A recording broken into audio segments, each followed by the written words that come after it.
नमस्कार दोस्तों, आपका स्वागत है आपके अपने यूट्यूब चैनल स्मार्ट स्टडी में। फ्रेंड, जैसा कि आपको पता है कि कांस्टेबल की परीक्षा चल रही है और आज है 8 जनवरी। आज है 8 जनवरी और 8 जनवरी की जो है थर्ड शिफ्ट का एग्ज़ाम हो चुका है। थर्ड शिफ्ट का एग्ज़ाम हो चुका है। इस क्लास में हम लोग देखने वाले हैं आज की थर्ड शिफ्ट में पूछे गए रियल क्वेश्चन। ये क्वेश्चन जो होंगे जीके जीएस करंट अफेयर के होंगे। ठीक है, ये क्वेश्चन जो होंगे रियल होंगे, ऑथेंटिक क्वेश्चन होंगे जो कि थर्ड सेम में आए हुए हैं। तो बिना टाइम वेस्ट किए आज की क्लास को स्टार्ट करेंगे। उससे पहले यदि आप लोग अभी तक स्मार्ट स्टडी यूट्यूब चैनल पर नए हैं और चैनल को अभी तक सब्सक्राइब नहीं किया है, तो प्लीज़ चैनल को सब्सक्राइब कर दीजिए, बेल आइकन को प्रेस कर दीजिए ताकि आने वाली वीडियो का नोटिफिकेशन सबसे पहले आप लोगों को मिल सके। जो लोग अभी तक स्मार्ट स्टडी के ऑफिशियल टेलीग्राम चैनल को ज्वाइन नहीं किए हैं, वो सभी लोग टेलीग्राम चैनल को ज़रूर ज्वाइन करें। टेलीग्राम चैनल की लिंक जो है आपको डिस्क्रिप्शन बॉक्स में मिल जाएगी। वहाँ पर आप लिंक पर क्लिक करके ज्वाइन हो जाइए। टेलीग्राम चैनल पर जो है आपको क्लास की नोट्स और पीडीएफ मिल जाएंगी।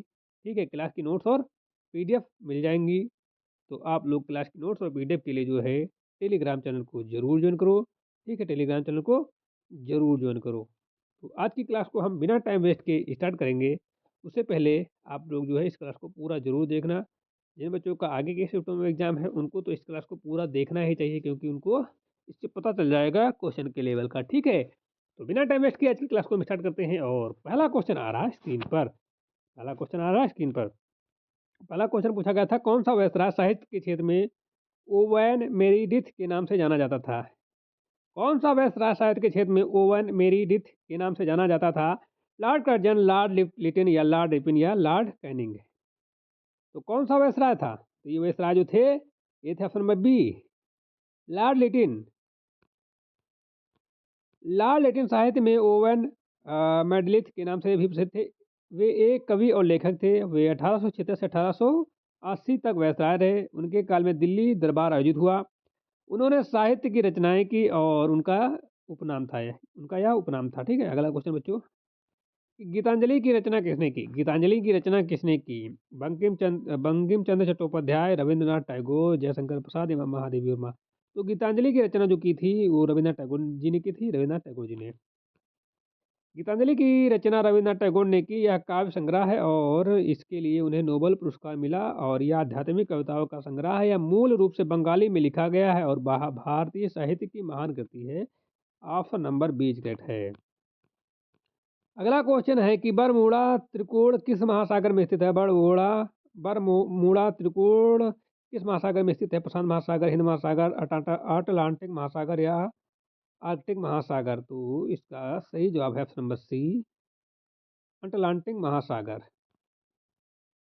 बरमूड त्रिकोण जो है अटलांटिक महासागर में स्थित है। यह मियामी, बरमूड और पुर्टो रिको के बीच है। यह रहस्यमय घटनाओं के लिए प्रसिद्ध है। कई जहाज और विमान यहाँ लापता हुए। वैज्ञानिक कारणों पर विवाद है और यह भौगोलिक दृष्टि से महत्वपूर्ण है। ऑप्शन नंबर सी कहते हैं।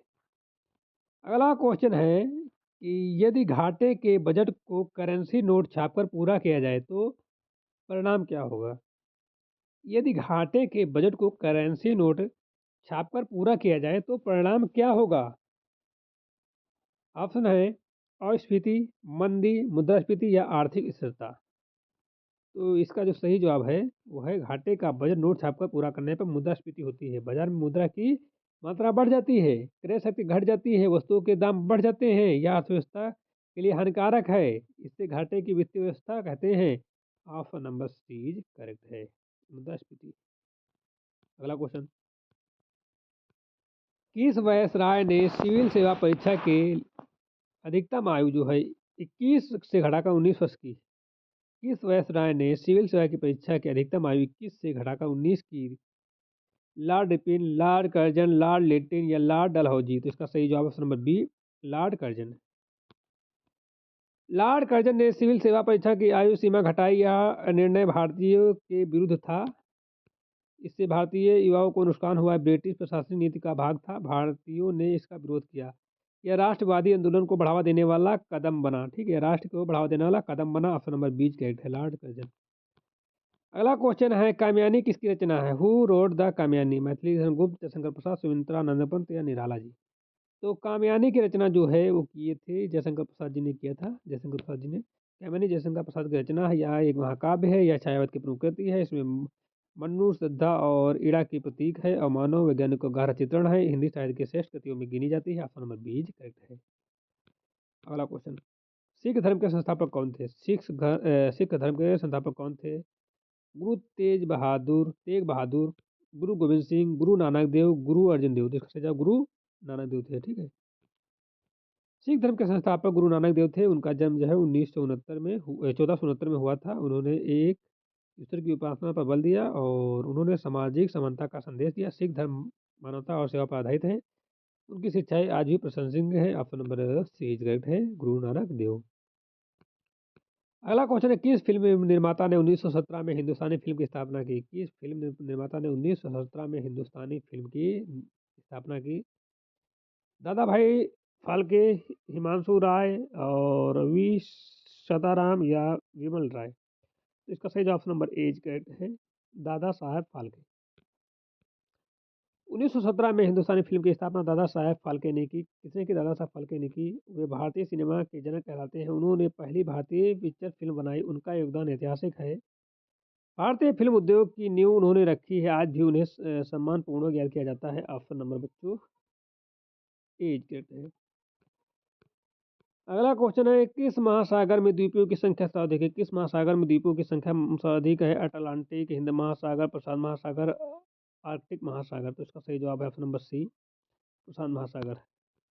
प्रशांत महासागर में द्वीपों की संख्या सर्वाधिक है। यह विश्व का सबसे बड़ा महासागर है। इसमें हजारों द्वीप स्थित हैं। जापान, फिलीपींस जैसे देश यही हैं और भूगोल में इसका विशेष स्थान है। यह द्वीपीय महासागर भी कहलाता है, ऑप्शन नंबर सी करेक्ट है, प्रशांत महासागर। अगला क्वेश्चन है, मौर्य काल में नगर का अध्यक्ष क्या कहलाता था? मौर्य काल में नगर का अध्यक्ष क्या कहलाता था? आमात्य, नागरक, महामात्य या दंडनायक? तो इसका सही ऑप्शन नंबर बी। मौर्य काल में नगर का अध्यक्ष नागरक कहलाता था। वह नगर प्रशासन का प्रमुख होता था। कानून व्यवस्था और कर संग्रह उसके अधीन थे। यह पद प्रशासनिक दृष्टि से महत्वपूर्ण था। कौटिल्य के अर्थशास्त्र में इसका वर्णन है और यह सारी शासन व्यवस्था को दर्शाता है, ऑप्शन नंबर बी करेक्ट है, नागरक। अगला क्वेश्चन है, किस बाजार को अर्थव्यवस्था को बैरोमीटर कहा जाता है? किस बाजार को अर्थव्यवस्था का बैरोमीटर कहा जाता है? मुद्रा बाजार, वस्तु बाजार, शेयर बाजार या विदेशी मुद्रा बाजार? तो इसका सही जवाब ऑप्शन नंबर सी, शेयर बाजार को। शेयर बाजार को अर्थव्यवस्था को बैरोमीटर कहा जाता है। यह आर्थिक स्थिति को दर्शाता है, तेजी और मंदी का संकेत देता है। निवेशकों का विश्वास इससे जुड़ा होता है। अर्थव्यवस्था के उतार चढ़ाव इसमें दिखाई देते हैं। इसी कारण से बैरोमीटर कहा जाता है, ऑप्शन नंबर जो है सी करेक्ट है। अगला क्वेश्चन, अयोध्या में बाबरी मस्जिद का निर्माण किसने करवाया? अकबर, बाबर, हुमायूं, औरंगजेब? अयोध्या में बाबरी मस्जिद का निर्माण किसने करवाया? तो बाबरी मस्जिद का निर्माण जो है बाबर ने करवाया था और यह 1528 में बनाई गई थी। यह अयोध्या में स्थित है। निर्माण जो कार्य मीर बाकी ने कराया था, ठीक है, निर्माण का बाकी कार्य जो है मीर ने कराया था और यह ऐतिहासिक और विकसित स्थल है और भारतीय इतिहास में इसका विशेष स्थान है, ऑप्शन नंबर बी करेक्ट है। अगला क्वेश्चन है, रुवण कमल पुरस्कार किस क्षेत्र में दिया जाता है? स्वर्ण कमल पुरस्कार किस क्षेत्र में दिया जाता है? साहित्य, खेल, सिनेमा या पत्रकारिता? तो ऑप्शन नंबर सी करेक्ट है, सिनेमा में। स्वर्ण कमल पुरस्कार सिनेमा के क्षेत्र में दिया जाता है। यह राष्ट्र फिल्म पुरस्कार का सर्वोच्च सम्मान है। यह सर्वश्रेष्ठ फिल्म को दिया जाता है। भारत सरकार द्वारा प्रदान किया जाता है। यह फिल्म निर्माण में उत्कृष्ट का प्रतीक है और भारतीय सिनेमा में इसका बड़ा महत्व है। अगला क्वेश्चन है, 26/11 तारीख का संबंध किस घटना से है? संसद हमला, पुलवामा हमला, मुंबई आतंकी हमला या उरी हमला? तो इसका सही जवाब ऑप्शन नंबर सी, मुंबई आतंकी हमला। 26/11 का संबंध 2011-8 में हुई मुंबई आतंकी हमले से। यह हमला 26 नवंबर 2008 को हुआ था और यह ताज होटल, सीएसटी स्टेशन जैसे स्थान पर निशाना बने से अनेक लोगों की जान गई थी। यह भारत का सबसे बड़े आतंकी हमलों में से एक था। इस घटना ने आंतरिक सुरक्षा को लेकर चिंता बढ़ाई। अगला क्वेश्चन, अफ्रीका का एकमात्र वलित यानी कि फोल्डेड पर्वत कौन सा है? अफ्रीका का एकमात्र वलित यानी कि फोल्डेड पर्वत कौन सा है? एटलस, डैक्रेसबर्ग या किलिमंजारो या केनिया पर्वत? तो बच्चों इसका सही जवाब है option number A, Atlas. Atlas पर्वत अफ्रीका का एकमात्र वर्णित पर्वत है। यह उत्तर पश्चिम अफ्रीका में स्थित है। यह मोरक्को, अल्जीरिया और ट्यूनीशिया में फैला है या नवीन पर्वत निर्माण प्रक्रिया से बना है। अफ्रीका पर्वतीय ज्वालामुखी है और भूगोल में इसका महत्व है। ऑप्शन नंबर बच्चों एज करेक्ट है, एटलस। अगला क्वेश्चन, यूरोपीय किसकी रचना है? यूटोपिया किसकी रचना है? यूटोपिया किसकी रचना है? प्लेटो, अरस्तु, थॉमस मूर या रूसो। तो ये जो है यूरोपीय जो रचना थॉमस मूर ने की थी। यह 1516 में प्रकाशित हुई थी। इसमें आदर्श समाज की कल्पना की गई। यह राजनीतिक दर्शन को महत्वपूर्ण देती है। और यूटोपिया शब्द का काल्पनिक आदर्श राज्य को दर्शाता है या समाज सुधार से जुड़ी रचना है। ऑप्शन नंबर जो है सी करेक्ट है, थॉमस मूर। विवाह शगुन योजना किस राज्य की प्रमुख योजना है? विवाह शगुन योजना किस राज्य की प्रमुख योजना है? राजस्थान, हरियाणा, पंजाब, उत्तर प्रदेश। इसका सही ऑप्शन नंबर बी, हरियाणा। विवाह शगुन योजना हरियाणा राज्य की योजना है। यह आर्थिक रूप से कमजोर लोगों के लिए है। इसमें विवाह पर आर्थिक सहायता दी जाती है। अनुसूचित जाति परिवारों को लाभ मिलता है और इसका उद्देश्य सामाजिक सहयोग देना है। यह राज्य सरकार का सामाजिक योजना है। ऑप्शन नंबर जो है बीज करेक्ट है, हरियाणा। अगला क्वेश्चन है, किस वायसराय के शासनकाल में प्रिंस ऑफ वेल्स ने भारत की यात्रा की थी? किस वायसराय के शासनकाल में प्रिंस ऑफ वेल्स ने भारत की यात्रा की थी? Lord Curzon, Lord Chelmsford, Lord Irwin या लॉर्ड विलिंगडन। तो इसका सही जवाब है option number B, Lord Chelmsford. Prince of Wales ने भारत यात्रा लॉर्ड चेम्सफोर्ड के काल में की। यह यात्रा 1921 से 1922 में हुई। यह यात्रा का व्यापक विरोध हुआ। असहयोग आंदोलन के दौरान यह यात्रा हुई। देश भर में हड़तालें और प्रदर्शन हुए। यह राजनीतिक दृष्टि से महत्वपूर्ण घटना थी। ऑप्शन नंबर बी करेक्ट है। अगला क्वेश्चन, राष्ट्र पुस्तकालय कोलकाता की स्थापना किस वर्ष हुई? 1836, 1854, 1891, 1901। राष्ट्र पुस्तकालय कोलकाता की स्थापना 1836 में हुई। यह भारत की सबसे बड़ा पुस्तकालय है। पहले इसे फिलिप्स लाइब्रेरी कहा जाता था। यह दुर्लभ पुस्तकों का भंडार है। शोध और अध्ययन का प्रमुख केंद्र है। बाद में इसे राष्ट्र पुस्तकालय घोषित किया गया। ऑप्शन नंबर इज करेक्ट है, 1836। अगला क्वेश्चन, नाभिकीय ऊर्जा प्राप्त करने के लिए किस तत्व का प्रयोग किया जाता है? नाभिकीय ऊर्जा प्राप्त करने के लिए किस तत्व का प्रयोग किया जाता है? कोयला, यूरेनियम, थीरियम या प्लूटोनियम। तो इसका सही जवाब ऑप्शन नंबर बी, यूरेनियम। नाभिकीय ऊर्जा के लिए मुख्यतः यूरेनियम का प्रयोग होता है। इसमें नाभिकीय विखंडन की प्रक्रिया होती है। नाभिकीय भारी नाभिक टूटकर ऊर्जा उत्पन्न करता है। परमाणु संयंत्रों में इसका उपयोग किया जाता है। भारत में भी यूरेनियम का प्रयोग होता है। यह ऊर्जा का शक्तिशाली स्रोत है। Option number B is correct है, यूरेनियम। संयुक्त संसदीय समिति में राज्यसभा के कितने सदस्य होते हैं? 10, 12, 15, 20। संयुक्त संसदीय समिति में राज्यसभा के कितने सदस्य होते हैं? 10, 12, 20। तो इसका सही जवाब है 15। संयुक्त संसदीय समिति में राज्यसभा के 15 सदस्य होते हैं। लोकसभा के 30 सदस्य होते हैं। कुल सदस्य संख्या 45 होती है। दोनों सदनों की प्रतिनिधित्व होता है और महत्वपूर्ण जांचों के लिए यह समिति बनती है। लोकसभा में इसको बहुत प्राप्त है। ऑप्शन नंबर बच्चों सी करेक्ट है।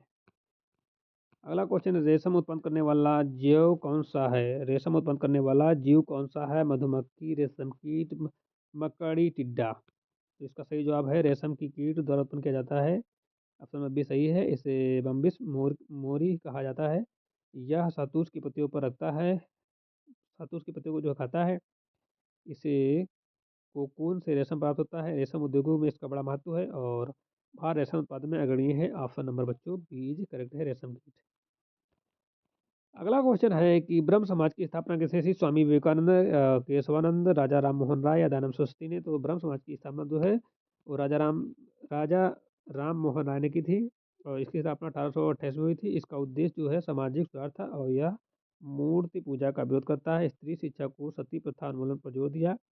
यह आधुनिक सुधार आंदोलन का आधार बना। ऑप्शन नंबर सी करेक्ट है। अगला क्वेश्चन है, राष्ट्रीय पांडुलिपि मिशन का प्रारंभ किया गया, कब किया गया? 2001, 2002, 2003, 2005। तो राष्ट्र पांडुलिपि मिशन 2003 में प्रारंभ किया गया था। इसका उद्देश्य प्राचीन पांडुलिपियों का संरक्षण था। यह संस्कृत मंत्रालय के अंतर्गत कार्य करता है। दुर्लभ ग्रंथों को सूचित किया जाता है। यह भारतीय विरासत की रक्षा करता है। ऑप्शन नंबर सी करेक्ट है, 2003। अगला क्वेश्चन है, ब्लैक हिल ब्लू पर्वत और ग्रीन पर्वत किस क्षेत्र में स्थित है? कनाडा, ऑस्ट्रेलिया, अमेरिका, दक्षिण अफ्रीका। तो इसका सही जवाब ब्लू हिल पर्वत और ग्रीन पर्वत अमेरिका में स्थित है। यह पर्वत श्रेणी उत्तरी अमेरिका में है और ब्लू हिल साउथ डाकोट में स्थित है। ग्रीन पर्वत वर्मोंट में स्थित है और भूगोल में इसका विशेष स्थान है। ये पर्वत केंद्र भी है। सही जवाब जो है ऑप्शन नंबर सी करेक्ट है, अमेरिका। अगला क्वेश्चन है, वह 2019 का विश्व कप क्रिकेट कहाँ खेला गया? भारत, ऑस्ट्रेलिया, इंग्लैंड, दक्षिण अफ्रीका। तो ये जो खेला गया था, ये खेला गया था इंग्लैंड में। 2019 का विश्व कप जो है इंग्लैंड में खेला गया था। इसका आयोजन जो है ICC द्वारा किया जाता है। और फाइनल मुकाबला जो है लॉर्ड्स में हुआ था। और इंग्लैंड ने पहली बार विश्व कप जीता। यह ऐतिहासिक टूर्नामेंट था और सुपर ओवर में विजेता हुआ था। ठीक है, तो ऑप्शन नंबर जो है सी करेक्ट है। अगला क्वेश्चन है, जनसंख्या वृद्धि रोकने हेतु देवी रूपक योजना किस राज्य में चलाई जा रही है? बिहार, मध्य प्रदेश, राजस्थान, उत्तर प्रदेश। तो इसका सही ऑप्शन है बी, मध्य प्रदेश में। देवी रूपक योजना मध्य प्रदेश में चलाई जा रही है। इसका उद्देश्य जो जनसंख्या नियंत्रण है। इसमें सामाजिक जागरूकता पर जोर दिया जाता है, परिवार नियोजन को बढ़ावा दिया जाता है। अगला क्वेश्चन है कि मौर्योत्तर युग में जैन धर्म का प्रसिद्ध केंद्र कहाँ था? वैशाली, पाटलिपुत्र, उज्जैन या मथुरा। तो इसका सही जवाब है मथुरा में था। मौर्योत्तर काल में जो है मथुरा जैन धर्म का प्रमुख केंद्र था। यह कला और संस्कृति का केंद्र था। जैन मूर्तियों की मिली और इसका शुंग और कुषाण काल में इसका विकास हुआ और जैन धर्म का व्यापक प्रभाव था। यह धार्मिक नगरी के रूप में प्रसिद्ध थी। अगला क्वेश्चन है, हैंगिंग गार्डन कहाँ स्थित है? रोम, एथेंस या बेलीबोलन या मिस्र। तो इसका सही जवाब है हैंगिंग गार्डन बेलीबोलन में स्थित था। यह प्राचीन विश्व के 7 आश्चर्यों में से एक है। इसका निर्माण नबूकदनेस्सर द्वितीय ने कराया था। यह अपनी अद्भुत संरचना के लिए प्रसिद्ध था। आज इसके अवशेष नहीं मिलते हैं। इतिहास में इसका विशेष स्थान है। ठीक है, तो आज की क्लास को हम यहीं पर समाप्त करते हैं। यदि आपको क्लास अच्छी लगी हो तो एक लाइक कर देना और चैनल पर नए हो तो चैनल को सब्सक्राइब कर लीजिए, बेल आइकन को प्रेस कर लीजिए ताकि आने वाले वीडियो का नोटिफिकेशन सबसे पहले आप लोगों को मिल सके। ठीक है, तो मिलते हैं नई क्लास के साथ। तब तक के लिए जय हिंद।